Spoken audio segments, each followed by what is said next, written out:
Bismillahirrahmanirrahim. Innal hamdalillah nahmaduhu wa nasta'inuhu wa nastaghfiruh wa na'udzu billahi min shururi anfusina wa sayyiati a'malina. May yahdihillahu fala mudilla lahu wa may yudlil fala hadiya lahu. Asyhadu an la ilaha illallah wahdahu la syarika lahu wa asyhadu anna Muhammadan abduhu wa rasuluh sallallahu alaihi wa ala alihi wa sallama tasliman katsira. Ya ayyuhalladzina amanu taqullaha haqqa tuqatih wa la tamutunna illa wa antum muslimun. Ya ayyuhan nas ittaqu rabbakum alladzi khalaqakum min nafsin wahidah وخلق منها زوجها وبث منهما رجالا كثيرا ونساء واتقوا الله الذي تساءلون به والأرحام إن الله كان عليكم رقيبا. يا أيها الذين آمنوا اتقوا الله وقولوا قولا سديدا يصلح لكم أعمالكم ويغفر لكم ذنوبكم ومن يطع الله ورسوله فقد فاز فوزا عظيما. أما بعد فإن أصدق الحديث كتاب الله وخير الهدي هدي محمد صلى الله عليه وآله وسلم وشر الأمور محدثاتها وكل محدثة بدعة وكل بدعة ضلالة وكل ضلالة في النار. Ikhwana fiddin wa akhwati fillah rahimani wa rahimakumullah. Kita lanjutkan pembahasan tentang alamatus sa'ah yang kemarin insyaallah dalam 3 kali pertemuan kita membahas tentang Masihid Dajjal.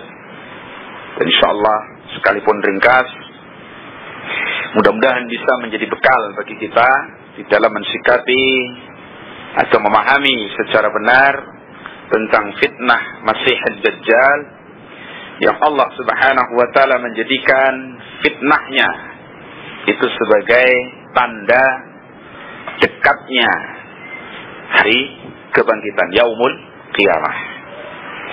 Kemudian yang kedua, masyarul ikhwah rahimani wa rahimakumullah, yaitu pembahasan tentang nuzul Isa ibn Maryam, turunnya Isa ibn Maryam, yang nanti insyaallah kita kaitkan dengan dikeluarkannya oleh Allah Subhanahu wa taala Ya'juj dan Ma'juj. Dan ini termasuk alamatul kubra dari qiyamis saah. Ikhwana fiddin wa akhwati fillah rahimani wa rahimakumullah. Nuzul Isa bin Maryam, tentang turunnya Nabiullah Isa bin Maryam di akhir zaman, ketika muncul di muka bumi ini Dajjal atau di akhir kehidupan Dajjal, itu sabitun bil kitabi was sunnati wa ijma'il muslimin. Itu telah tetap keterangannya dan dalilnya baik dari Al-Quran ataupun dari hadis-hadis Rasulullah SAW yang sahih maupun ijma' kaum muslimin.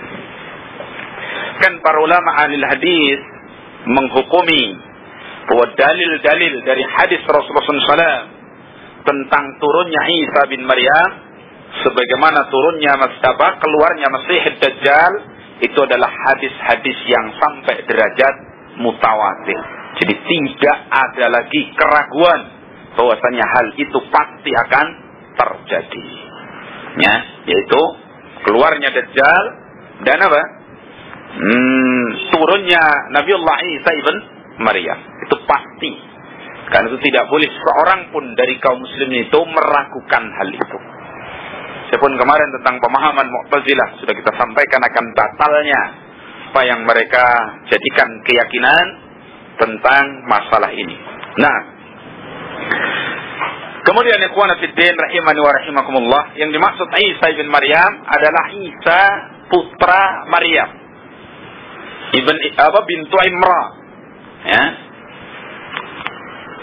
Dan itu adalah nabi yang diutus sekaligus rasul yang diutus oleh Allah Subhanahu wa taala setelah Nabiullah Musa alaihissalam dan sebelum Rasulullah Muhammad sallallahu alaihi wasallam. Kita katakan setelah Musa Itu kalau memang ada dalil yang sahih dalam masalah ini, tidak berarti antara Musa dengan Isa tidak ada Rasul.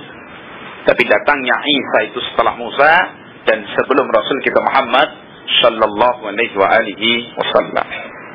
Kemudian keyakinan kaum muslimin tentang Isa ibn Maryam, bahwasanya sebagaimana dikatakan Nabi sallallahu alaihi wasallam dalam hadis yang sahih yang diriwayatkan oleh Imam Al-Bukhari dan Imam Muslim dalam sahihnya insyaallah taala, Rasulullah sallallahu alaihi wasallam menyatakan, "Man syahida anni Rasulullah, man syahida anna Muhammadan abduhu wa rasuluh, wa Isa ibn Maryam, Isa bin Maryam abduhu wa rasuluhu wa kalimatun alqaha ila Maryam," sampai akhir hadis, maka Nabi SAW mengatakan Allah akan memasukkan orang semacam itu dari pintu surga mana yang ia kehendaki. Yang pertama yang kita ambil faedah dari hadis Nabi SAW tadi, nanti di Fathul Majid ada hadis itu. Barang siapa yang bersaksi bahwasanya Isa bin Maryam adalah hamba Allah, ingat bahwasanya dia adalah seorang makhluk hamba. Kemudian wa rasuluh, dan dia adalah utusan Allah Subhanahu wa taala. Jadi status Isa bin Maryam seperti Rasulullah Muhammad SAW, juga seperti nabi-nabi yang sebelumnya.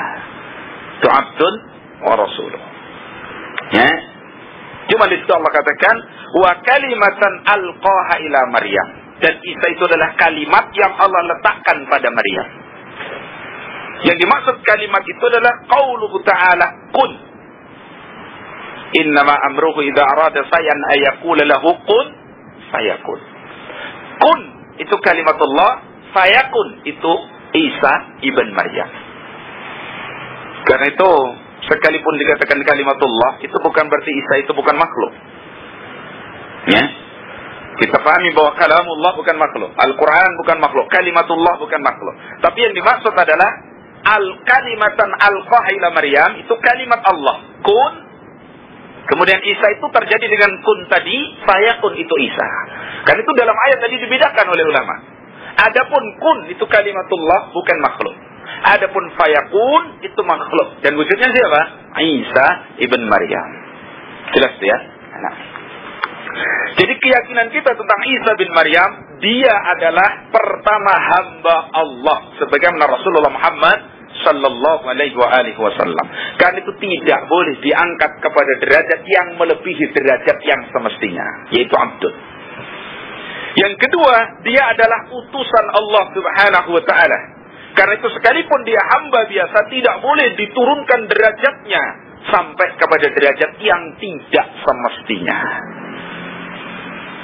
Sikap seorang muslim dan akidah seorang muslim terhadap Isa bin Maryam itu adalah sikap wasat atau akidah yang pertengahan, menyelisih Yahudi dan menyelisih orang-orang apa? Nasara. Karena Yahudi itu meyakini bahwa Isa itu anak zina. Jadi orang-orang Yahudi itu mengatakan Isa itu adalah anak haram, anak zina. Sehingga diturunkan derajat sampai seperti itu. Hasil perzinahan Maryam dengan seseorang. Lahirlah siapa? Isa. Dia nggak ada bapaknya, nggak ada. Itu Yahudi. Kita kaum muslimin mengatakan bahwa Isa itu adalah apa? Rasul Allah. Kalimatan alqaha ila Maryam. Itu bukan zina, tapi adalah ruh. Dari ruh-ruh yang Allah Subhanahu wa taala ciptakan di alam ruh sana, lalu diambil oleh Allah satu, diletakkan kepada Maryam, jadilah siapa? Isa, dengan hikmah Allah Subhanahu wa taala. Ya kan? Sehingga dalam Al-Quran Allah Subhanahu wa taala menyatakan, "Inna masala Isa kamathali Adam. Khalaqahu min turabin, tsumma qala lahu kun fayakun." Permisalan Isa itu seperti Adam. Allah Subhanahu wa taala menciptakannya, lalu Allah katakan kun, jadilah, maka jadi seperti Adam. Itu yang hak. Jadi Isa itu adalah hamba Allah Subhanahu wa taala, sekaligus kalimat atau roh yang Allah letakkan pada Maryam. Bukan rohnya Allah ini, bukan Ruhul Kudus ya, bukan rohnya Allah. Tapi roh maknanya rohun minhu, itu adalah roh yang Allah ciptakan. Sebagaimana rohnya untuk Adam, dan untuk kita seluruhnya. Cuma itu dipilih oleh Allah untuk menjadi siapa? Isa ibn Maryam. Itu akidah kita. Dan kita menyelisih orang-orang Nasara yang mengangkat derajat Isa ini melebihi derajat abdud. Sehingga dalam Quran Allah kafirkan mereka. Laqad kafara alladziina qalu innallaha tsalitsun salasah. Sungguh telah kafir seorang yang meyakini dan mengatakan bahwasanya Allah itu salah satu dari 3 sesembahan. Ada Tuhan Allah, ada Tuhan Anak, maksudnya Yesus, ada Roh Kudus. Kafir orang semacam ini dalam Al-Quran. Kita meyakini bahwa dia adalah hamba biasa yang makan, ya minum, ya sakit, ya sedih sampai mati nantinya. Itu pertama akidah berkaitan dengan Isa ibn Maryam. Jadi dia adalah hamba Allah Subhanahu wa taala sekaligus utusannya, dan dia kalimat Allah Subhanahu wa taala yang Allah letakkan dalam diri Maryam, hambanya. Jadi bukan anak zina, bukan pula Tuhan. Jelas. Itu Isa ibn Maryam.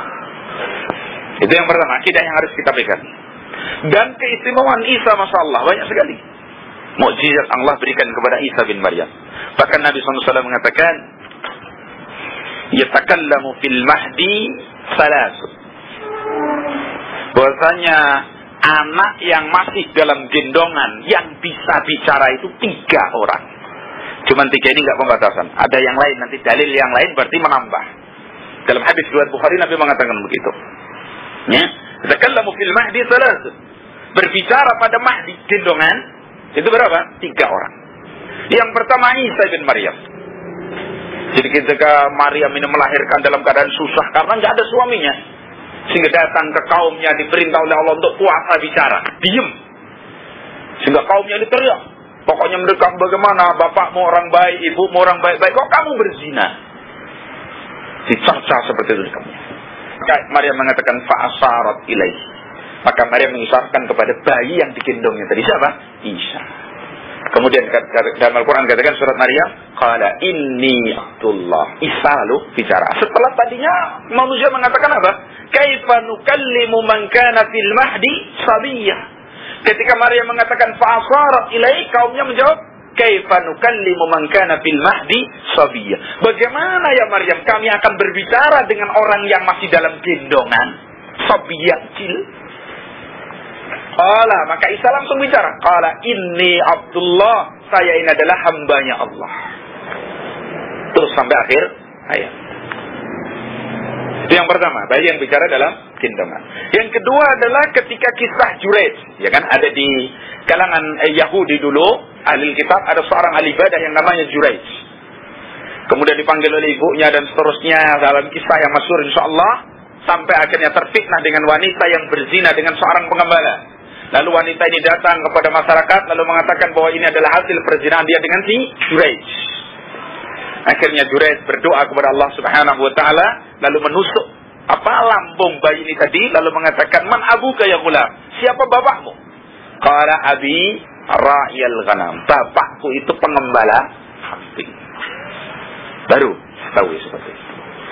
Kemudian yang ketiga adalah bayi yang bicara dalam ayunan itu adalah dijelaskan dalam hadis tersebut, seorang wanita ini punya anak yang masih dalam gendongan, fil mahdi sabiyyah, masih kecil. Ya. Kemudian lewatlah seorang yang laki-laki yang gagah begitu ya. Yang gagah, naik kendaraan bagus, perhiasan bagus, kaya begitulah. Lalu ibunya ini bilang ketika lewat itu, "Ya Allah, jadikanlah anakku itu seperti dia." Dia masih menyusu. Masih nyusu gitu. Ya? Ibunya ini bilang ketika ada lewat seorang laki-laki yang gagah, kaya raya begitulah pokoknya, bagus penampilan. Nah ibunya itu langsung berdoa kepada Allah, "Ya Allah, jadikan anakku itu seperti dia." Maka sang anak ini langsung melepas susunya tadi, ya.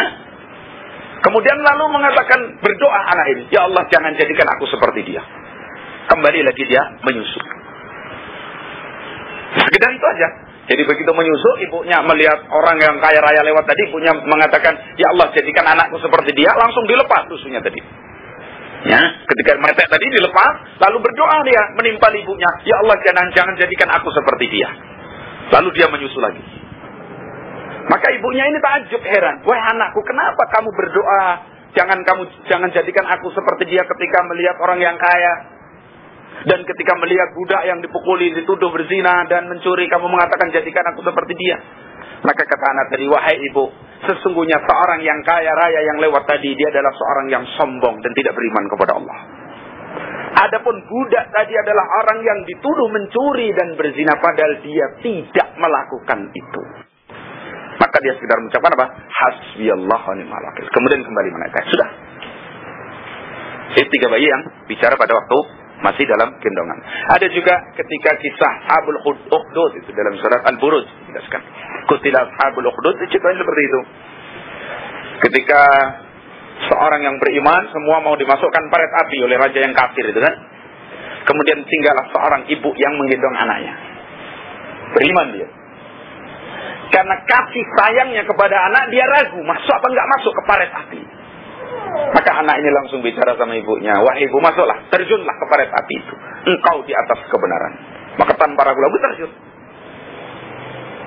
Kemudian ada kisah lain tentang anak tukang sisirnya Fir'aun. Anaknya Fir'aun. Katakanlah pegawai istana Fir'aun yang kemudian mau direbus pakai minyak yang mendidih itu. Ketika suaminya sudah dimasukkan, anaknya yang lain sudah dimasukkan, tinggal dia menggendong anaknya jadi. Dia ragu juga. Maka anaknya ini bicara, kemudian masuklah dia ke dalam minyak yang mendidih tadi. Itu. Ada juga yang mengatakan bahwa yang menyaksikan dijumpai di pintu ketika Yusuf ditarik, dipaksa untuk berzina dengan Imratul Aziz. Kemudian wajada sayyidah ala dalbab. Dia menjumpai katakanlah tuannya itu di sisi di pintu, begitu pintu dibuka dobrak. Ternyata di situ majikannya. Nah, yang sahidun min ahliya itu sebagian ulama mengatakan itu masih kecil. Yang menyaksikan itu apabila pakaiannya Yusuf robek di bagian depan berarti perempuan tadi yang benar dan Yusuf yang dusta, dan apabila robek bagian belakang berarti Yusuf yang benar dan perempuan tadi yang dusta. Itu dikatakan masih kecil. Sebagian ulama menafsirkan seperti itu. Nah, ikhwan fiddin wa akhwati fillah rahimani wa rahimakumullah. Kalau kemudian dalil-dalil katakanlah seperti saksi terhadap Imratul Aziz terhadap Yusuf tadi memang masih kecil, berarti itu dalil tambahan terhadap 3 yang dikatakan Nabi berbicara fil mahdi sabiyah. Tapi yang jelas Isa ibn Maryam salah satunya. Ya, nah, karena itu nas Quran dan hadis Rasulullah sallallahu alaihi wa alihi wasallam. Nah, itu. Kemudian ikhwan fiddin rahimani wa rahimakumullah. Adapun sangkaan bahwa Isa bin Maryam mati disalib itu dusta. Jadi Isa bin Maryam sampai hari ini masih hidup, enggak mati. Itu akidah kita. Dengan nas dari Allah Subhanahu wa taala ketika mereka mau memperdayakan Isa bin Maryam, mau ditangkap, mau disalib. Maka ada salah seorang yang Allah subih, Allah serupakan dengan Isa ibn Maryam dalam salah satu sahabatnya Isa itu. Yang Allah serupakan kemudian itu ditangkap, tapi Isa itu diangkat oleh Allah ke langit. Dan itu dengan nas dari Al-Quran. Kata Allah Subhanahu wa taala, inni mutawaffika wa rafi'uka ilayya. Sesungguhnya aku mewafatkanmu dan mengangkatmu ke langit. Sebagian ulama menafsirkan ayat ini tidak dimaksud berurutan. Tapi mestinya dalam urutannya inni rafi'uka ilayya wa mutawaffika. Sesungguhnya aku yang mengangkatmu ke langit, setelah itu nanti kamu akan kami wafatkan. Jelas ya? Jadi dalam surat Al-Imran, inni mutawaffika wa rafi'uka ilayya. Sesungguhnya aku mewafatkanmu dan mengangkatmu ke langit. Kalau wafat diartikan mati, maka ayat ini tidak urutan. Tapi yang pertama apa? Inni rafi'uka ilayya. Sesungguhnya aku mengangkat wahai Maryam kepadaku di langit sana. Wa mutawaffika, nanti di akhir zaman kamu akan aku matikan setelah diturunkan. Berarti seperti itu penafsirannya. Kalau mutawaffika tawfiyat wafat itu loh bahasa kita, itu diartikan mati yang sebenarnya. Tapi penafsiran yang masyhur dalam ayat ini, makna mutawaffika itu adalah tidur. Sesungguhnya aku yang membuatmu tidur, dalam keadaan tidur diangkat ke langit oleh Allah SWT. Dan itu sebagaimana yang masyhur dalam ayat Quran, Allah SWT menyatakan, walladzi yatawaffakum bil-lail. Dan Allah Subhanahu wa taala zat yang mewafatkan kalian pada waktu malam. Coba ayat ini mengatakan yatawaffakum bil-lail. Walladzi yatawaffakum bil-lail. Dan zat yang mewafatkan kalian pada waktu malam. Yatawaffa, wafat, itu bukan mati, tapi apa? Tidur. Juga seperti doa yang masyhur bagi kita. Setelah bangun tidur apa doanya? Alhamdulillahilladzi ahyana ba'dama amatana. Kalau kita katakan apa? Segala puji bagi Allah yang telah menghidupkan kita, kami ba'dama amatana, setelah mematikan kami. Maut di situ yang maksudnya tidur, bukan mati yang sebenarnya. Jelas ya? Jadi ayat Allah Subhanahu wa taala tentang Isa, inni mutawaffika wa rafi'uka ilayya, sesungguhnya aku yang membuatmu tidur, lalu dalam keadaan tidur itu kami angkat ke langit menuju Allah Subhanahu wa taala. Jadi Isa itu hayy, hidup, tidak mati. Itu akidah kita ya. Jadi Isa sampai sekarang masih hidup, diangkat oleh Allah Subhanahu wa taala dalam keadaan tertidur. Jangan. Nah, jadi yang pertama akidah kita tentang Isa, bahwasanya Isa itu adalah hamba Allah dan utusannya. Itu satu. Tidak seperti Yahudi yang mengatakan itu anak zina, dan tidak seperti Nasara yang mengangkat derajat Isa sampai kepada derajat apa? Ketuhanan. Yang kedua, bahwasanya kelebihan Isa diantaranya seperti tadi yang sudah dijelaskan, bahwa salah satu dari 3 anak yang bicara dalam gendongan adalah Nabiullah Isa ibn Maryam. Kemudian tentang apakah Isa bin Maryam itu sudah mati apa masih hidup, pendapat yang paling kuat adalah atau bukan. Insyaallah ini enggak ada ikhtilaf. Akidah Ahlussunnah wal Jamaah bahwasanya Isa bin Maryam itu masih hidup, cuman ditidurkan oleh Allah Subhanahu wa taala, lalu dalam keadaan tidur diangkat menuju Allah Subhanahu wa taala. Jelas ya, itu Isa ibn Maryam. Nah, ikhwana fiddin wa akhwati fillah rahimani wa rahimakumullah. Kemudian tentang turunnya Isa bin Maryam, ada satu hadis yang diriwayatkan oleh Imam Muslim dalam sahihnya dari sahabat yang mulia Abi Hurairah radhiyallahu an, qala Rasulullah sallallahu alaihi wa alihi wasallam, walladzi nafsi biyadihi, demi zat yang jiwaku ada di tangannya, kata Rasulullah SAW. Qasam, sumpah. Kata Nabi SAW, walladzi nafsi biyadihi, dan demi zat yang jiwaku ada di tangannya. Ya.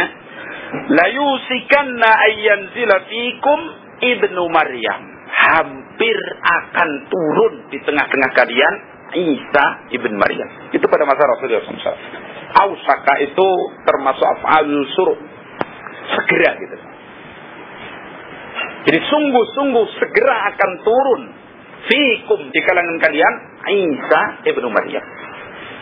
Ya.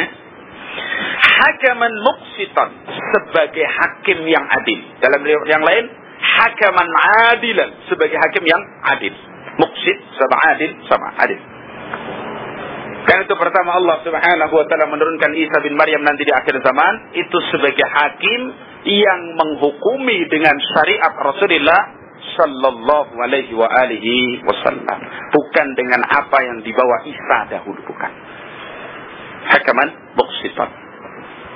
Jadi dengan syariat siapa? Syariat Rasulullah sallallahu alaihi wasallam. Nah, fayaksirus salib, maka nanti Isa ini akan menghancurkan salib. Jadi salib itu untuk membatalkan agama apa? Agama orang-orang Nasara. Dihancurkan salib-salib oleh Isa ibn Maryam. Itu faidah turunnya nanti. Dan ini dijadikan dalil oleh para ulama.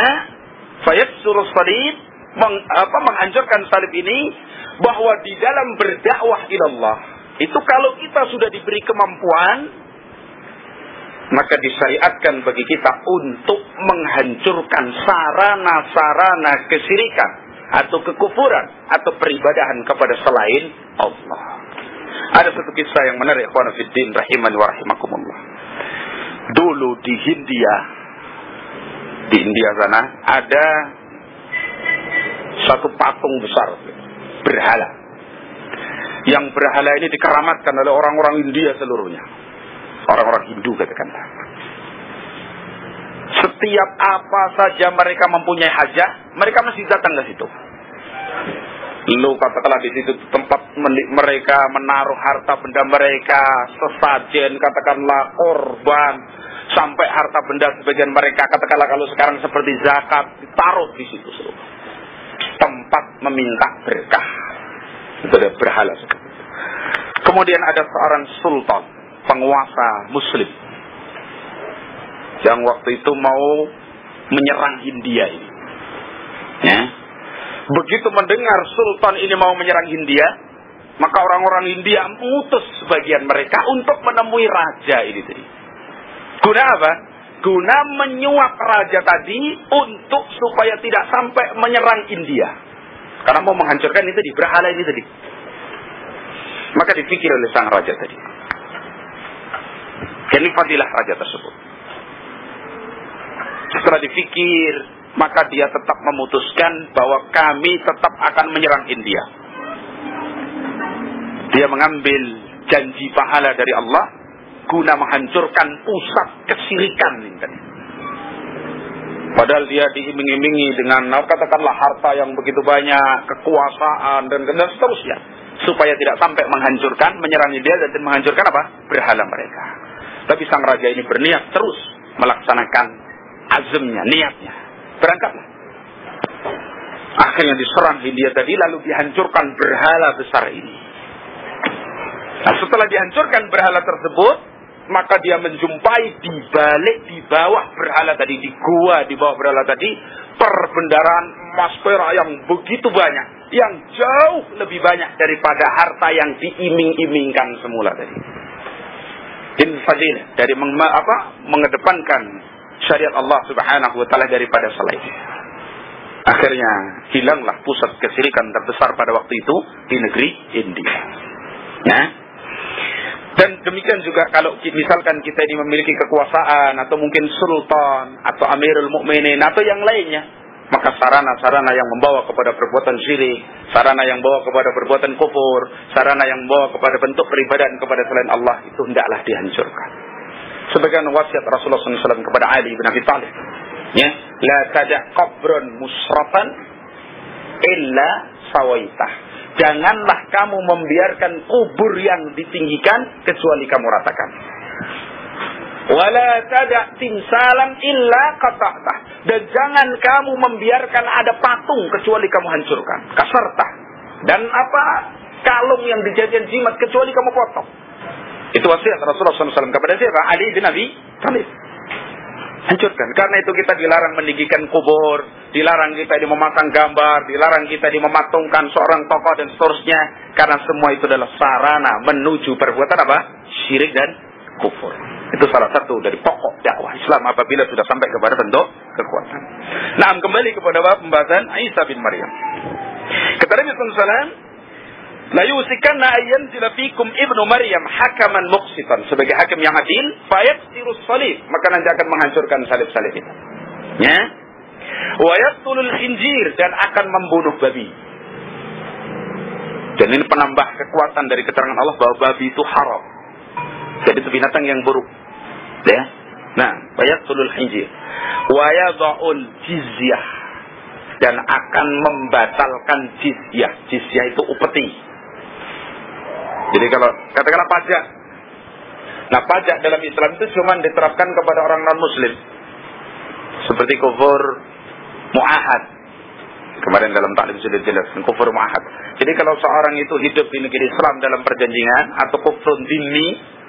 Kufur dhimmi itu kalau kaum muslimin menyerang negeri kufar, lalu mereka sudah kalah, tapi mereka tetap katakanlah sebelum diperangi tadi menerima perjanjian, ya, bahwasanya kita tunduk dengan pemerintah Islam dalam bentuk kita tetap mempertahankan agama kita, cuman disuruh bayar apa? Jizyah, upeti atau pajak.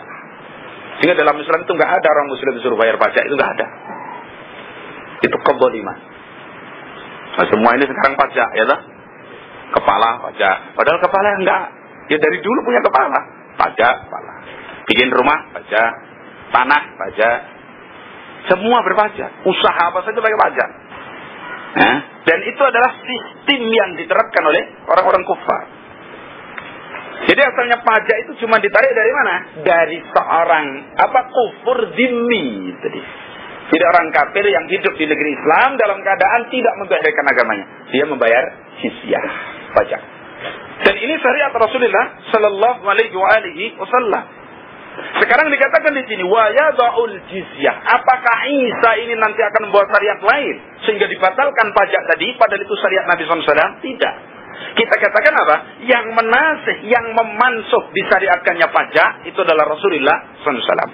Kapan dimansuhnya? Ketika turun Isa ibn Maryam. Siapa yang mengumumkan atau yang mencanangkan, katakanlah yang menyampaikan bahwa pajak sudah dihapus? Isa ibn Maryam. Jadi bukan berarti Isa punya syariat baru lalu menghapus syariat Nabi, tidak. Tapi berlakunya syariat pajak atau jizyah ini sampai akhir zaman nanti, yaitu sampai turunnya Isa ibn Maryam. Yang mengatakan akan dihapus siapa? Rasulullah SAW. Allah menghapus syariat pajak ini melalui lisan siapa? Isa ibn Maryam. Bukan Isa yang menghapus, tapi siapa? Allah melalui lisan Rasulnya yang disampaikan oleh Isa ibn Maryam. Nah, jelas ya. Nah,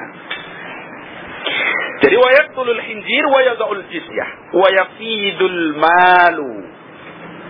Dan nanti setelah pada masa Isa ini, setelah Isa membunuh Dajjal, hilang semuanya, itu yafidul mal, harta ini akan melimpah. Jadi sekarang nggak usah khawatir miskin. Mudah-mudahan segera datang Isa. Cuman kalau sebelum datang Isa ikut Dajjal itu yang susah. Wa yafidul mal, nanti akan melimpah harta benda ini. Ya, sampai dikatakan apa? Hatta la yaqbaluhu ahadun, sehingga nggak ada seorang yang mau menerima duit, nggak ada. Sehingga digambarkan di akhir zaman itu ada orang yang tergopok-gopok. Kemarin datang katakanlah, ada orang yang ngemis, katakanlah minta, nggak dikasih. Hari ini perkara urusan masih banyak. Ya? Tapi begitu cepatnya berubah hari sampai dia bingung dengan hartanya. Sehingga dia bingung mensodorkan harta, datang kepada seorang, nggak ada seorang pun yang mau menerima. Kenapa? Saya sudah memiliki apa yang kalian bawa ke sini. Ke situ teman. Ya? Jadi enak, apa semua tercukupi, diberkahi seluruhnya. Sehingga dikatakan dalam hadis yang lain, dalam riwayat yang lain, Allah Subhanahu wa taala memerintahkan langit untuk menurunkan berkahnya, bumi mengeluarkan berkahnya, sehingga manusia hidup dalam kecukupan seluruhnya. Orang-orang yang beriman. Dan itu amal sedekah pada waktu itu nggak afdal. Sekarang ini afdal. Gitu? Ketika pelit-pelitnya orang lah, itu afdal itu ya. Kata Nabi SAW, sedekah yang paling afdal itu ketika manusia mampu plus punya sifat pelit, kok mau memaksa dirinya keluar, itu afdal. Ya. Ketika kita ini punya niat untuk sedekah, itu afdal. Tapi yang lebih afdal itu ketika penyakit pelitnya datang, dipaksa untuk mengeluarkan sedekah. Itu Masya Allah, sedekah yang afdal. Ya. Kan itu bersedekahlah sebelum datang waktu seperti ini. Sehingga dikatakan oleh Rasulullah SAW apa? Dalam riwayat yang lain, wa hatta takuna sajdatul wahidatu khairan minad dunya wa ma fiha. Dan pada saat itu sampai sujud, satu sujud saja kepada Allah, itu jauh lebih baik daripada dunia dan seluruh isinya. Kenapa? Manusia nggak bisa ibadah lagi kecuali dengan bentuk ibadah khusus seperti ini. Waktu itu yang bisa dia gunakan untuk ibadah ya cuma sujud kepada Allah. Apalagi mau sedekah, siapa yang mau menerima? Nggak ada. Mau berbuat baik, semua orang sudah baik. Nggak ada, tinggal sujud kepada Allah. Sini dikatakan oleh Nabi SAW, wa hatta takuna sajdatul wahidah khairan minad dunya wa ma fiha. Satu kali sujud itu jauh lebih baik daripada dunia dan seluruh sini. Pada saat itu manusia benci dengan dunia. Yarghabuna 'anid dunya. Pada saat itu karena sudah melimpah dunia itu mereka benci, bingung dunia udah. Sehingga satu-satunya ibadah yang paling afdal bagi mereka adalah tinggal sujud. Ketika itu isyarat kepada bentuk apa? Salat. Nggak ada lagi yang bisa kita lakukan. Mau bantu orang yang lain nggak butuh bantuan. Butuh tenaga nggak, semuanya sehat bagus nggak ada. Jadi tinggal itu saja ibadah kita kepada Allah, itu saja yang bisa dilakukan masing-masing orang. Kenapa? Nggak ada lagi yang butuh dalam bentuk muamalah, dalam bentuk duniawi nggak ada. Itu keberkahan yang Allah berikan kepada kaum muslimin pada saat itu. Hadis riwayat Muslim. Nah, qana fiddin rahimani wa rahimakumullah. Kemudian saya bacakan hadis yang panjang. Jadi nanti sekaligus berkaitan dengan apa? Al-Ya'jud dan Ma'jud, ya, tentang masalah Isa ini. Dijelaskan dalam hadis yang masyhur, yaitu sahabat Nawas ibn Sam'an radhiyallahu an, qala Zakara Rasulullah SAW ad-Dajjal data ghadatin. Kita baca semua hadisnya. Rasulullah SAW itu pernah menyebut Dajjal pada suatu pagi. Pada pagi, biasanya habis salat subuh, Nabi berdiri memberikan nasihat. Zakara Dajjal. Fahaffadha fihi wa rafa'a. Nabi SAW dalam menyebut itu seolah-olah begini. Kadang diangkat, kayak ngelihat di depannya Dajjal gitu loh. Ya, fahaffadha fihi wa rafa'a. Kadang-kadang Nabi menundukkan, begini kayak ngintip di bawah tanah, kadang-kadang melihat di atas gitu. Fahaffadha fihi wa rafa'a. Hatta donannahu fi ta'ifatin nakhli. Sampai kami itu menyangka bahwa Dajjal itu ada di sela-sela pohon korma begitu. Karena kayak Nabi begini-begini. Ya, seperti sudah datang gitu. Dan itu memang Nabi SAW memberi peringatan akan bahayanya apa? Dajjal. Ya. Falamma ruhna ilaihi arafa dzalika min fina. Maka ketika kami keadaan seperti itu, Nabi SAW mengetahui tentang masalah itu. Faqala ma ta'nukum. Maka ketika dalam keadaan sahabat itu seperti tadi, penasaran seperti tadi, maka Nabi SAW mengatakan, apa urusan kalian? Kenapa kalian? Ya. Qulna, kami katakan, ya Rasulullah, zakarta Dajjal al-ghadat. Kamu menyebutkan Dajjal itu pada waktu pagi. Ya, seperti kalau kita ini katakanlah habis diceritai apa, misalkan di situ terjadi perampokan besar, pembunuhan. Kadang-kadang kita pulang ke rumah sendiri tengok-tengok apa, nanti di bawah pohon rambutan. Seperti itu. Nah, ini juga Nabi memperingatkan Dajjal pada waktu pagi, sehingga sahabat penasaran begitu pulang ke rumahnya masing-masing, ya barangkali muncul dari sela-sela pohon situ, kebun situ misalkan. Nah, itu ya.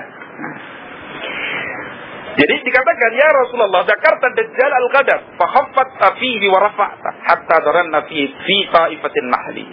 Kamu pernah mengingatkan tentang masalah Dajjal, lalu kamu menunduk, mendongak dan seterusnya, sehingga kami menyangka dia akan keluar dari sela-sela pokok atau pohon korma itu. Ya. Faqala ghairud Dajjal ahwafuni alaikum. Bukan Dajjal yang paling aku khawatirkan kepada kalian. Yang membuat aku khawatir kepada kalian itu bukan Dajjal. Siapa ini? Siapa yang dimaksud Nabi? Sahabat. Jadi aku nggak khawatirlah Dajjal pada kalian itu nggak. Yang saya khawatirkan bukan itu. Iyahruju ana fikum fa ana hajijuhu dunakum. Kalau dia keluar dan aku masih di tengah-tengah kalian, aku yang akan mendindingnya atau menghijabi kalian darinya. Bentengnya katakanlah. Ya. Kata Rasulullah SAW. Wa iyahruj walastu fikum. Dan kalau dia keluar dan aku tidak ada di tengah-tengah kalian, famru'un hajijun nafsihi. Maka masing-masing orang itu, ya urusannya sendiri-sendiri. Dialah yang bisa membentengi dirinya sendiri-sendiri. Ya. Wallah khalifati ala kulli muslim. Dan Allah itu adalah yang akan menolong, adalah penolongku atas setiap muslim. Jadi setiap orang yang beriman, yang muslim akan ditolong oleh Allah dari Masih Dajjal. Sehingga diterangkan Nabi tentang ciri-cirinya supaya kita tahu. Ini keyakinan dan sangat sayangnya Rasulullah SAW kepada siapa? Umatnya. Ya. Innahu sabun qatatun ainuhu tafiyah. Ini hadis ini kemarin sudah kita baca itu. Sesungguhnya Dajjal itu adalah seorang pemuda yang qatatun. Qatatun itu keriting leman. Keribo ya. Keribo. Kebetulan si Sai Baba itu keribo juga. Tapi itu jelas Dajjal. Cuman bukan Dajjal ini. Karena masih sekarang dah keluar. Karena kalau keluar Dajjal sekarang kapan kemaraunya ya lah. Nah, itu Dajjal ya pendusta. Cuman bukan Dajjal yang dimaksud dalam hadis ini. Karena setiap orang yang keluar mengaku dirinya Yesus, dirinya Allah, dirinya Tuhan. Itu mesti apa? Dajjal. Ya. Dan bisa jadi itu Dajjal yang nanti juga akan menjadi Dajjal. Segala kemungkinan. Karena Ibnu Sayyad itu dikabarkan, Ibnu Sayyad yang dulu pada masa Nabi itu hilang di tengah padang pasir. Nah, hilang gitu aja entah kemana. Bisa jadi itu adalah Dajjal yang katakanlah namanya Dajjal setan yang berbentuk Ibnu Sayyad, kemudian membuat waktu itu keonaran di situ. Lalu muncul lagi sampai nanti di akhir zaman muncul Masih Dajjal yang dimaksud. Bisa jadi. Tapi semua itu jadi ikhtilaf di kalangan ulama. Tapi yang penting yang kita baca adalah Dajjal yang nanti di akhir zaman. Tapi kita harus meyakini bahwa setiap orang yang keluar kok mengaku dia jadi nabi, apalagi sampai mengaku sebagai Tuhan, kita yakin itu adalah Dajjal. sekalipun belum Dajjal yang menjadi tanda bangkitnya yaumul kiamah yang dekat nanti. Jelas ya? Innahu sabun qatatun. Dia adalah seorang pemuda yang rambutnya keribu. Tapi enggak setiap yang keribu nanti Dajjal lah ya. Ainuhu tafiyah, matanya melotot keluar satu. Katakan apa ya? Yang kemarin sudah kita terangkan ya. Keluar seperti Ka'anni usabbihu bi Abdil Uzza bin Qattan. Seakan-akan saya menyerupakan Dajjal itu seperti Abdil Uzza ibn Qattan. Tapi tidak, karena dia seorang sahabat muslim. Cuman wajahnya atau bentuk tubuhnya mirip Abdil Uzza bin Qattan. Ketika itu dia bertanya sama Nabi, ya Rasulullah, apakah memadorotiku penyerupaan ini? Kata Nabi SAW, la tidak. Fa innahu kafir wa anta muslim. Karena dia kafir sedang kau muslim. Enggak, cuman sama saja. Nah, kalau mirip aja enggak apa-apa ya, Pak Muslim ya. Nah. Faman adrakahu minkum falyaqra alaihi fawatika suratil kahfi. Barang siapa yang dijumpai atau menjumpai Dajjal tadi di antara kalian, hendaklah dia membaca pembuka surat Al-Kahfi. Kemarin sudah kita bahas dalam bagaimana ta'awud dari Dajjal ya. Berlindung diri dari Dajjal. Innahu kharijun khallata baina Sam wal Iraq. Dia itu keluar di lorong antara Sam dan Irak. Cuma pastikan lorong yang mana itu enggak tahu kita. Nabi SAW enggak sekedar mengabarkan apa? Innahu kharijun khallatan baina Sam wal Iraq. Dajjal itu akan keluar di salah satu gang lorong antara Sam dan Irak. Nah, di situ dia keluar. Fa'asa yaminan wa asa shimala. Lalu dia membuat kerusakan di sebelah kanan dan sebelah kirinya. Dia membuat kerusakan, maksudnya dia selalu membuat kerusakan di mana-mana. Itu Dajjal. Ya. Nah, kemudian ya ibadallah fasbutu. Nabi SAW memperingatkan, wahai hamba Allah, teguhlah kalian. Fasbutu. Teguhlah kalian. Ya. Qulna ya Rasulullah ma lubsuhu fil ardi. Kami bertanya ya Rasulullah bagaimana tentang tinggalnya Dajjal di muka bumi ini? Qala arba'una yauman. Dia akan tinggal di muka bumi ini 40 hari. Ya, yaumun kasana. Satu hari pertama seperti 1 tahun. Wa yaumun kasahr, satu hari kedua seperti 1 bulan. Wa yaumun kejumu'atin, dan satu hari ketiga seperti sejumat, 1 pekan kalau kita. Ya. Wasairu ayyamihi ka ayyamikum. Sisanya seperti hari-hari kalian. 40 hari. Hari pertama seperti 1 tahun, hari kedua seperti 1 bulan, hari ketiga seperti sejumat. Sisanya sama seperti hari-hari kita ini. Kemudian, qulna ya Rasulullah, fadzalikal yaumul ladzi kasanatin atakfina fihi salatu yaum. Hari yang seperti 1 tahun tadi, apakah cukup bagi kita salat 1 hari juga? Ya cuma 3 kali siangnya, terus 2 kali malamnya. Banyak sahabat SAW radhiyallahu anhu kepada Rasulullah SAW. Dan ini kalau kita lihat masalah girahnya sahabat. Dalam kondisi seperti itu yang paling dia ingin selamatkan apa? Amal ibadahnya. Sehingga dia tanyakan amal yang paling agung apa? Salatnya. 1 hari yang seperti 1 tahun itu bagaimana dia nggak paham tentang salatnya. Lalu bertanya kepada Nabi SAW.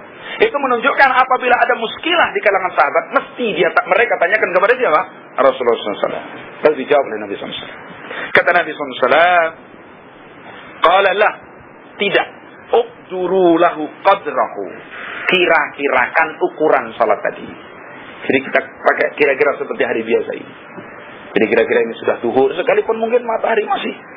Kalau kira-kira sudah duhur, salat duhur. Kira-kira sudah terus begitu. Sebagaimana salat kita 1 tahun juga. Jelas itu ya. Qulna ya Rasulullah wa ma isra'uhu fil ardi. Bagaimana kecepatan jalannya Dajjal di muka bumi ini? Cepatnya kayak apa? Nanti jangan ditakwilkan pesawat tempurnya Amerika loh, jangan ya. Itu takwil yang batil, tidak ada seperti itu. Qulna ya Rasulullah wa ma isra'uhu fil ardi. Bagaimana kecepatan jalannya di muka bumi? Qala kal ghaisi istadbarathu ar-rih. Seperti hujan yang dibawa angin. Jadi seperti hujan yang ditiup angin. Cepat. Sehingga dalam waktu 40 hari seluruh bumi ini terinjak oleh siapa? Dajjal, kecuali Makkah dan Madinah. Karena kecepatannya seperti itu. Jadi katakanlah dia menginginkan, kalau bahasa saya misalkan, saya sekarang ingin sampai ke katakanlah ke Amerika, cepat itu sampai melebihi pesawat. Seperti ditiup angin. Ya, kal ghaiz istadbarat kurrihu, seperti hujan yang ditiup angin, dibawa angin. Ya. Nah, fayati 'alal qaum, lalu dia datang kepada satu kaum, fayad'uhum, lalu diajak kepada agamanya Dajjal. Difitnah. Datang satu kaum, fayad'uhum, didakwai kaum tadi untuk mengikuti dan mengimani siapa? Si Dajjal tadi. Fayad'uhum, sebentar. Nah, fayati 'alal qaumi fayad'uhum fayu'minuna bihi. Lalu kaum tadi mau beriman kepada Dajjal. Ini yang pertama. Enak kalau mau imanin nasibnya. Itu dalam kehidupan dunianya. Fayu'minu bihi, beriman kepadanya. Fayastajibuna lahu. Maka mereka mengijabai atau menyambut seruan sang Dajjal tadi. 3 tahun sebelum munculnya Dajjal, tahun pertama itu Allah Subhanahu wa ta'ala memerintahkan langit untuk mengambil 1/3 airnya. Dan memerintahkan bumi untuk mengambil 1/3 hasilnya. Tahun kedua ketika mau muncul Dajjal, Allah merintahkan 2/3 air hujan itu diambil. 2/3 dari tanaman bumi ini diambil. Itu 1 tahun sebelum munculnya Dajjal. Kemudian tahun terakhir menjelang munculnya Dajjal, langit enggak meneteskan air, bumi tidak mengeluarkan isinya. Sehingga tidak ada satupun binatang di muka bumi ini kecuali mati. Susah. Fitnah. Coba kita ini 4 bulan enggak hujan aja sudah kayak gitu kan. Jadi tahun pertama, 3 tahun sebelum munculnya Dajjal, tahun pertama 1/3 air hilang, enggak turun. Kira-kira entah berapa bulan itulah ya. Tahun kedua 2/3 air enggak turun, enggak ada hujan. 2/3 hujan diambil. Tahun terakhir menjelang munculnya Dajjal, langit sama sekali enggak meneteskan setetes air pun, bumi enggak mengeluarkan satu tumbuhan pun. Sehingga digambarkan dalam hadis, tidak ada satupun binatang di muka bumi ini kecuali akan mati. Yang tinggal cuma manusia. Ya, pada saat seperti itu datang Dajjal, lalu berdakwah katakan lagi di tengah umat untuk beriman kepada dirinya. Ketika kaum ini mau beriman kepada Dajjal, faya'murus sama fatumtir. Maka Dajjal mengatakan, wahai langit turunkan hujan. Turun. Semakin memperkuat keimanan orang-orang yang menjadi pengikut Dajjal. Ya. Wal arda fatumbit, lalu memerintah kepada bumi menumbuhkan, langsung tumbuh tanam-tanaman itu. Sehingga dia mengaku sebagai Tuhan. Perintah tumbuh tanam-tanaman. Ya. Nah, fataruqu alaihim sarihatukum atwala ma kanat durran.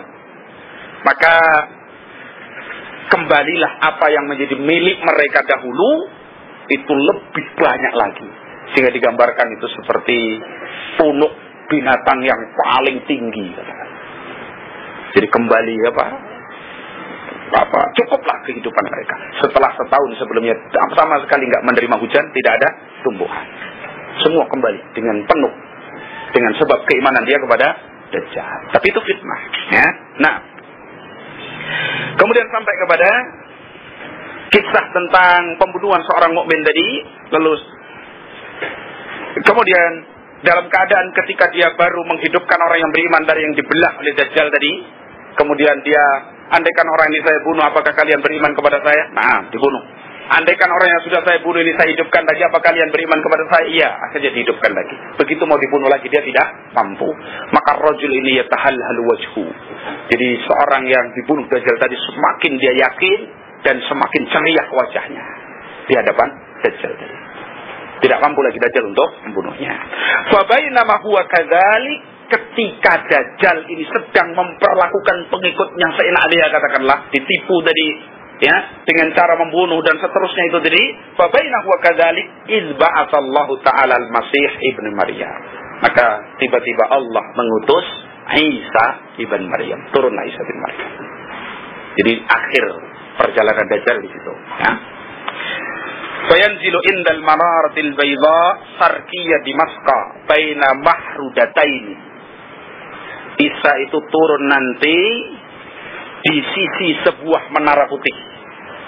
Tuh harus kita yakini kabar dari Rasulullah SAW. Kalau toh menara itu belum ada, nanti akan ada mesti. Ya, kata Nabi SAW, fayanzilu indal manaratil bayda sarkiyati masqa. Maka itu Isa itu akan turun di sisi menara putih di sebelah timur negeri Damaskus, Damsyik, Palestina ya. Damaskus kalau sekarang itu Damaskus. Palestina, Damaskus. Sampai. Baina mahrudataini.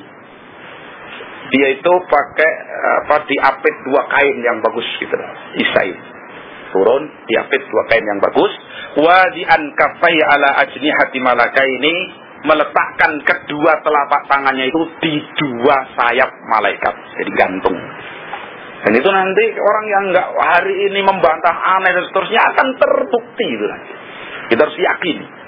Jadi turun dari langit sana di sisi menara yang putih, yaitu di daerah sebelah timur Damaskus, ya. Kemudian dia itu berada di antara 2 pakaian yang bagus, ya. Terus meletakkan kedua telapak tangannya di 2 sayap malaikat.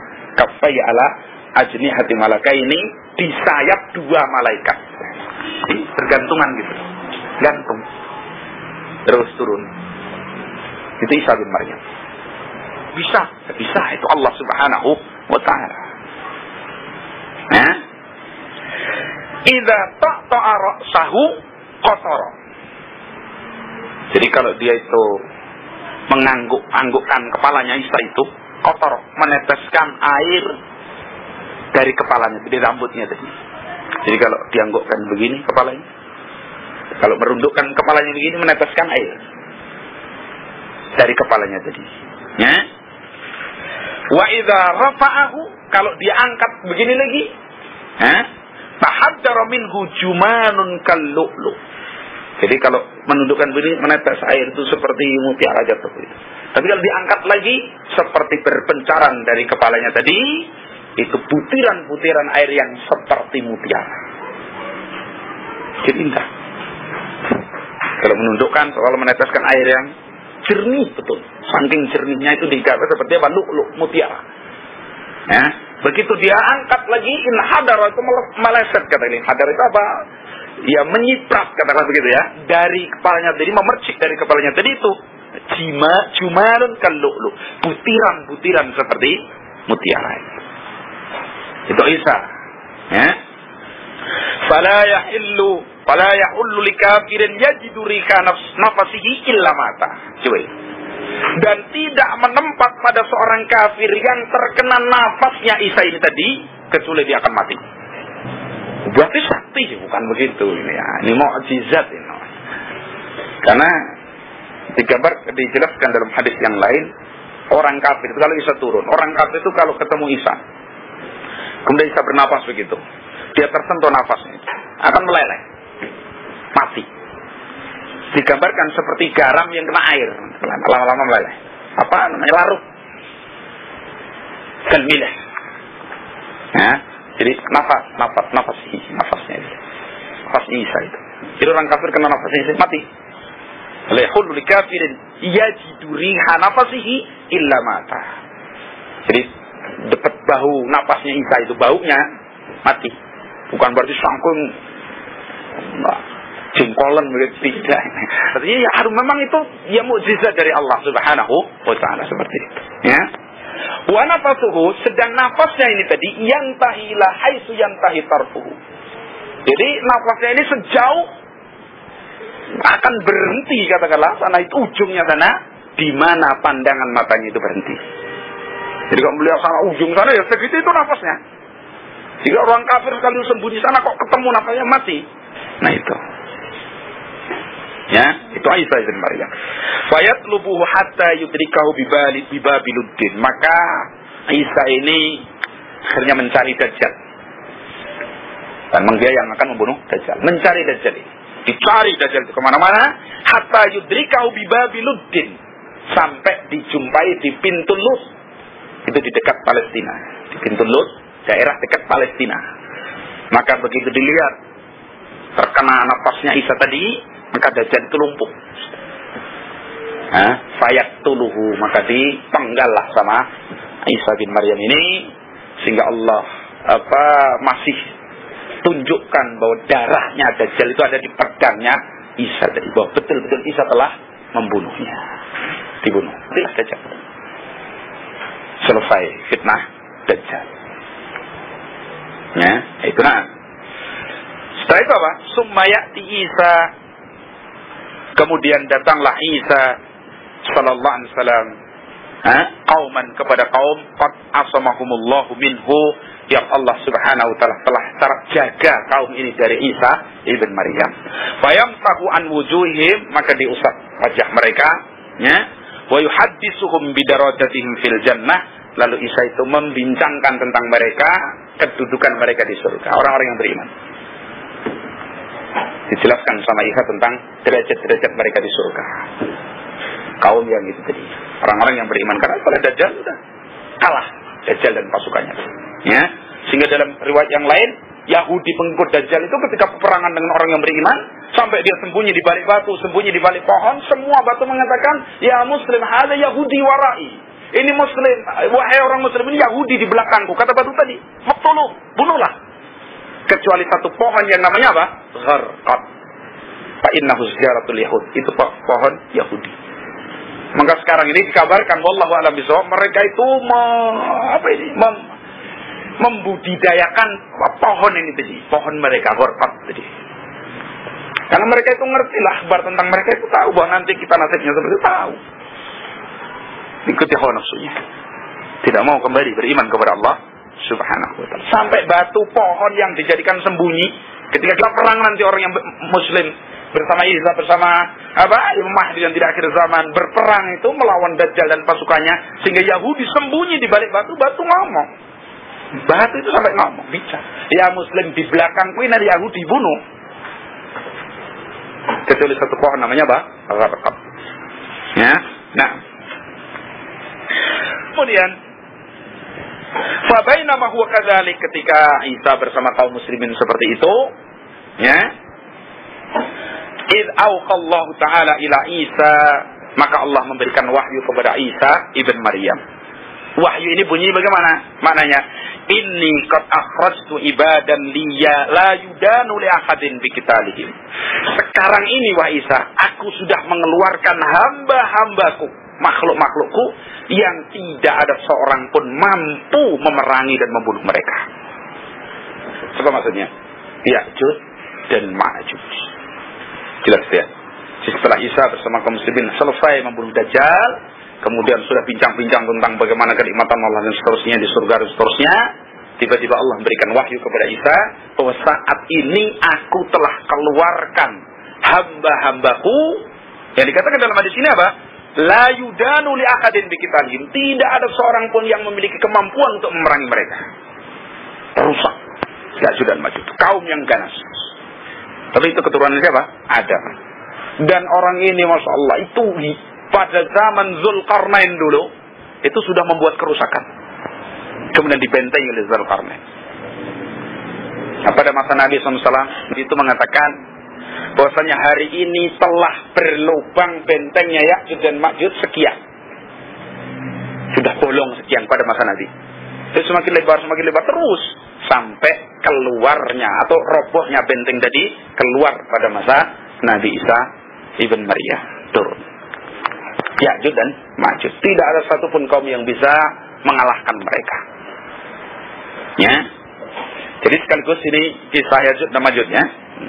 Jadi Ya'juj dan Ma'juj itu adalah dua nama aneh, asing gitu loh, bukan dari bahasa Arab, ya. Yang diambil dari al-ma'ju. Bisa diambil dari al-ma'ju, bisa jadi wa huwa al-ittirab, yaitu kegoncangan, au min ajijin nar wa talahubiyah, atau seperti maknanya itu bergolaknya api gitu loh. Artinya kaum yang ganas. Ya.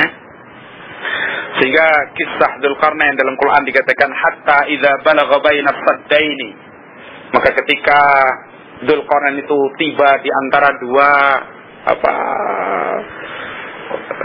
tempat yang tertutup begitu, ya, wajada min dunihi qauman. Dzulqarnain ini menjumpai di balik benteng tadi ada satu kaum. Di balik benteng tadi ada satu kaum. La yakaduna yafqahuna qaul. Hampir mereka itu nggak bisa memahami ucapan. Bahasanya pokoknya aneh gitu. Dzulqarnain aja, raja dunia yang pernah dipilih oleh Allah SWT. Qalu, mereka berkata kepada Dzulqarnain tadi, ya Dzulqarnaini, wahai Dzulqarnain, inna Ya'juj wa Ma'juj mufsiduna fil ardi. Sesungguhnya Ya'juj dan Ma'juj membuat kerusakan di muka bumi. Itu memang kerjaannya. Ya'juj dan Ma'juj, anak keturunan Adam, satu kaum gitu, gerombolan katakanlah, itu yang kerjaannya membuat kerusakan di muka bumi ini. Itu Ya'juj dan Ma'juj. Ya. Fa'al naj'alu laka kharjan ala an taj'ala bainana wa bainahum sadda. Bisakah kamu membikinkan antara kami dengan antara mereka itu benteng untuk membendung kerusakan mereka itu? Kaum ini tadi yang biasa menghadapi Ya'juj dan Ma'juj dengan dirusak di muka bumi, minta dibuatkan benteng. Kemudian dalam kisah dalam surat Kahfi, ya, dikatakan bahwa akhirnya Dzulqarnain minta lempengan-lempengan besi, ya, untuk membuat benteng, membentengi siapa? Ya'juj dan Ma'juj ini. Nah, benteng yang dibikin oleh Dzulqarnain bersama pada tentaranya pada saat itu dikabarkan pada masa Nabi sudah berlubang sekian. Terus besar. Sampai kepada kisah dalam hadis tadi. Ya. Kembali kepada hadis, ya. Fabainama huwa kadzalik id Allah Ta'ala ila Isa inni qad akhrajtu ibadan li la yudanu li ahadin biqatlihim. Saya telah mengeluarkan hamba-hambaku yang tidak ada seorang pun mampu memerangi mereka, Ya'juj dan Ma'juj. Faharrij ibadi ila tur. Karena enggak mampu memerangi, Allah perintahkan kepada Isa itu. Ya, ajak hamba-hambaku yang beriman ini berlindung ke Bukit Tur. Akhirnya naik ke Bukit Tur. Semua kaum muslimin, termasuk Nabi Isa dan pokoknya kaum muslimin semuanya di situ. Nah, sisa tempat sudah dijarah semua oleh siapa? Ya'juj dan Ma'juj. Habis. Ya, nah seperti itu. Jadi suruh berlindung ke Bukit Tur. Wa yab'atsullahu Ya'juj wa Ma'juj wa hum min kulli hadabin yansilun. Lalu Allah mengeluarkan Ya'juj dan Ma'juj dan mereka itu ibarat mengalir seperti air bah dari segala penjuru. Datang seperti itu. Ya'juj dan Ma'juj. Fayamurru awailuhum ala buhairah tabariyah. Maka lewatlah. Karena ini gerombolan yang banyak. Ya, bagian depan mereka itu melewati sungai Tabariyah yang masih penuh air segar begitulah. Ya. Sampai di sungai Tabariyah itu fayasrabuna ma fiha. Bagian depan minum di sungai tadi. Minum habis. Bayangkan, sungai diminum habis. Buhairah itu sungainya besar. Kalau bahir, laut. Buhairah, laut kecil, sungai yang besar. Tabariyah, satu nama tempat di daerah sekarang di Saudi sana, daerah sana. Lewat situ penuh airnya. Ini baru bagian depan, minum habis. Ya. Kemudian apa? Wa yamurru akhiruhum fayaqulun. Nah, bagian belakang itu ketika lewat sungai tadi mengatakan apa? Laqad kana bi hadhihi marrahmah. Dulu di sini ada airnya. Kok enggak ada gitu loh ibaratnya. Sudah diminum gerombolan yang depan sana gitu lah, habis. Dulu ini ada airnya, sekarang enggak ada gitu loh ya. Nah, fayuqsaru Nabiullah Isa wa ashabu, sehingga dikepunglah Nabiullah Isa dan kaum muslimin itu di Bukit Tur. Dikepung sama Ya'juj dan Ma'juj Bukit Tur tadi. Muslimin terkepung. Enggak mampu, enggak ada yang bisa mengalahkan Ya'juj dan Ma'juj ini. Ya. Jadi jangan hanya dianggap itu Israel atau Amerika, jangan. Itu betul makhluk Allah yang Masya Allah dia. Dikepung. Nabi Isa dan kaum muslimin pada saat itu yang tersisa yang ada di muka bumi ini dikepung di Bukit Tur tadi oleh Ya'juj dan Ma'juj. Ya. Dikatakan apa? Dalam hadis ini, hatta yakuna ra'sus sawri li ahadihim khairan min mi'ati dinarin li ahdikumul yawm. Sampai satu kepala sapi, katanya Pak itu, satu kepala sapi itu jauh lebih bermanfaat, lebih mereka butuhkan daripada 100 dinar yang ada pada kalian hari ini. Karena terkepung sangat sulitnya. Jadi sekarang ini kalau 100 dinar itu sudah Masya Allah harta yang sangat kita butuhkan. Kalau dulu, nanti pada masa dikepung oleh Ya'juj dan Ma'juj, seekor kepala seekor sapi itu lebih bermanfaat bagi mereka. Karena kondisi yang sangat kritis. Setelah tadi apa? Harta itu melimpah seperti itu. Sehingga seorang sedekah aja nggak ada yang menerima. Diuji lagi oleh Allah dengan siapa? Ya'juj dan Ma'juj. Kaum muslimin. Nggak henti-hentinya ujian itu sampai bangkitnya yaumul kiamah. Ya. Kemudian apa? Yarghabu Nabiullah Isa wa ashabuhu radhiyallahu anhum ila Allah Ta'ala. Maka Nabiullah Isa dan para sahabatnya pada waktu itu berdoa kepada Allah, sangat ingin supaya segera ada pertolongan. Jadi kepung di bukit itu, sehingga nggak ada makan, nggak mau keluar, udah maju dan maju semuanya. Nah seperti itu. Ya. Fayursilullahu ta'ala alaihim an-naghaf. Yursilullahu ta'ala alaihim an-naghaf fi riqabihim. Karena nggak ada yang bisa mengalahkan ini. Dan memang itu dengan nafs Allah nggak ada yang bisa mengalahkan. Maka Allah sekedar mengutus kepada Ya'juj dan Ma'juj tadi, mengirim kepada Ya'juj dan Ma'juj itu ulat. Ulat, bukan ular, ya. Ulat.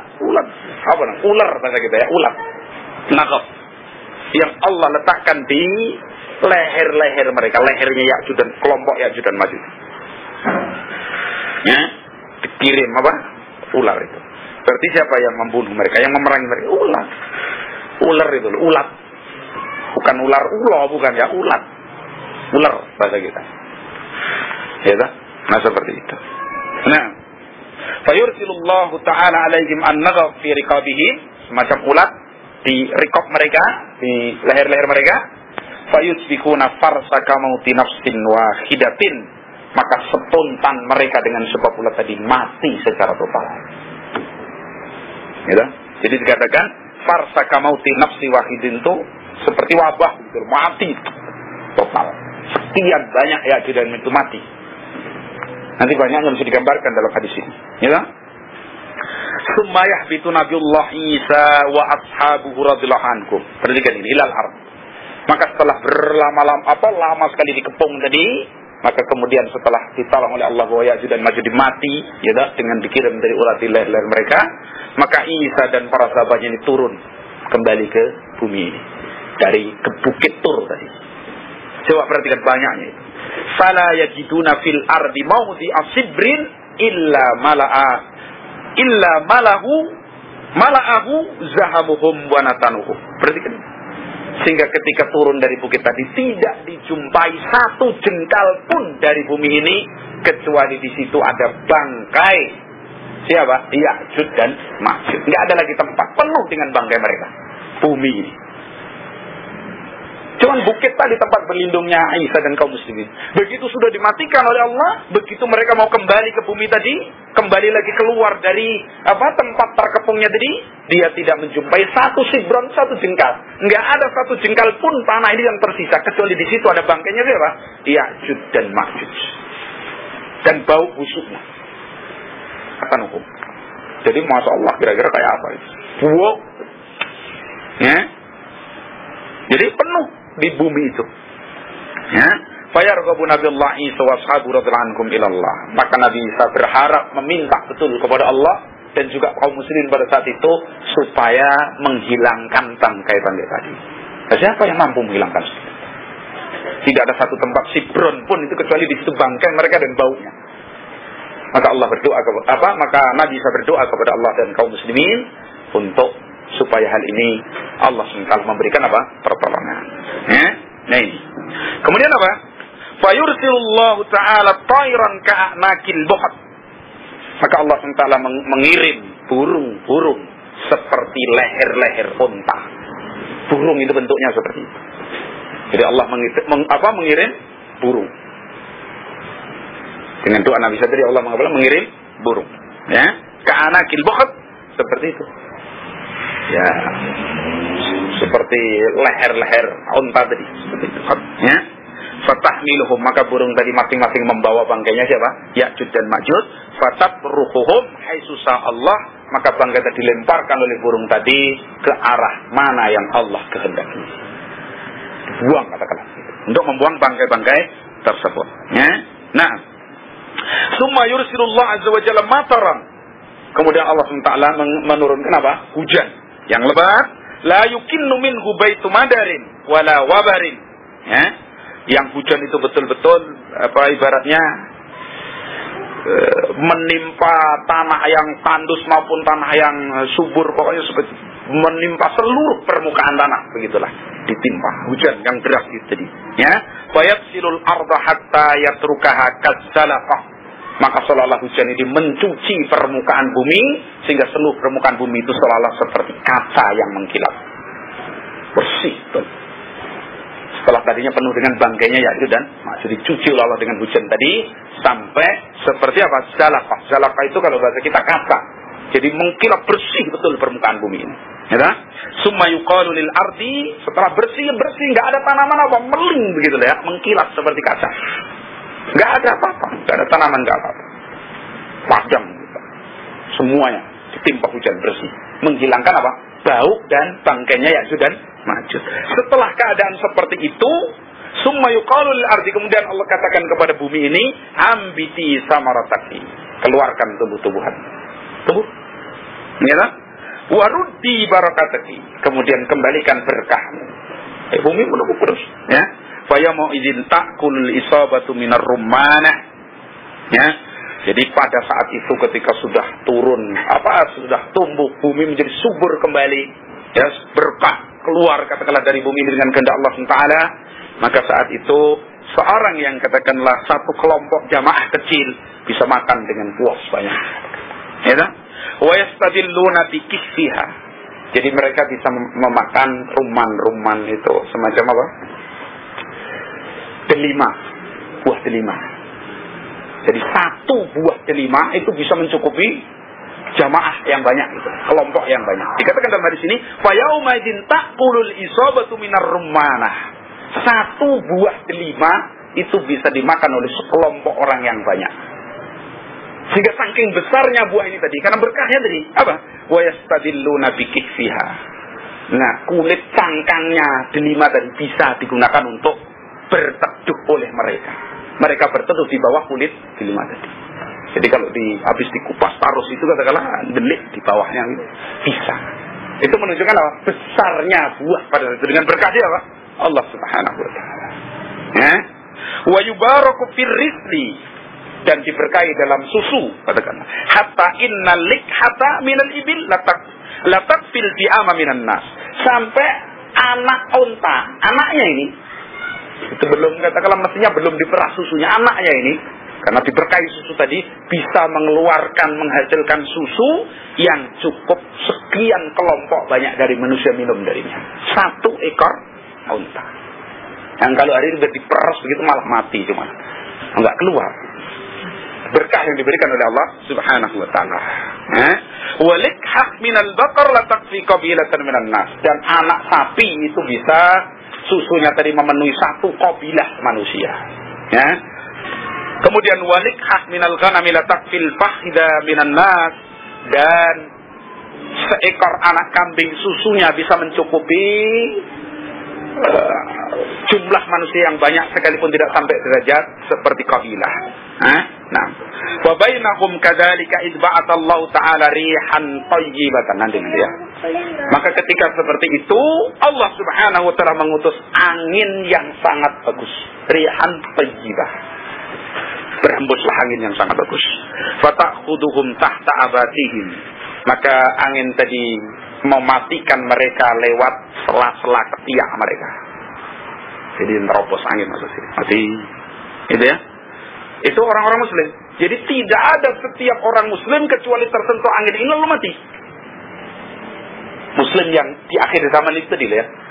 Ya, katakan fata'khuduhum tahta abatihim, lalu angin tadi mengambil roh atau jiwa orang muslim tadi melalui ketiak-ketiak mereka, di bawah ketiak-ketiak mereka. Nah, fataqbidu ruhul li mu'minin wa kulli muslimin, maka diambillah roh setiap orang yang beriman dan setiap muslim. Udah habis orang muslim, enggak ada lagi di muka bumi ini.